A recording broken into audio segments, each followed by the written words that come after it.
আমাদের আজকে যে সচিবালয় সফর আমাদের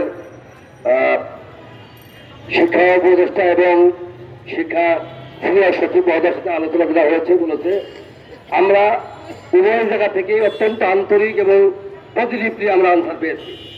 বলেছে যে আমাদের অর্থের উপরে সব একসাথে না পারলে আমরা করে দেবো ইনশাল্লাহ। স্পষ্ট বলেছে যে আমাদের অর্থে করে দিবে। আলহামদুলিল্লাহ, যেটুকু হয়েছে আলহামদুলিল্লাহ বলেন, বলেন আলহামদুলিল্লাহ। কিন্তু তারপরে তো আমাদের না হওয়া পর্যন্ত, স্পষ্ট ঘোষণা না হওয়া পর্যন্ত আমরা কি প্রেস ক্লাব ছেড়ে দিতে পারবো? যেতে পারবো না। আমাদেরকে যত কষ্ট হোক আমরা এমপি না নিয়ে ঘরে ফিরে যাব না।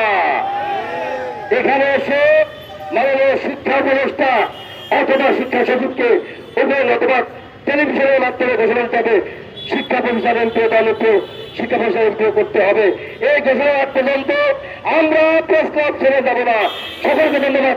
আসসালামু আলাইকুম। আমাদের একটু আলোচনা করতে হবে তো বিভিন্ন নেতৃবৃন্দের সাথে, পরিচয়ের সাথে আমরা সাক্ষাৎ করতে চলে যাচ্ছি। আপনার থাকেন, এখন আপনার ট্রেনের মতো ঘুরে বেড়াতে পারেন, এখানে এসে থাকবেন, কারণ আমাদের ইফতার এখানে হবে। ধন্যবাদ সকলকে।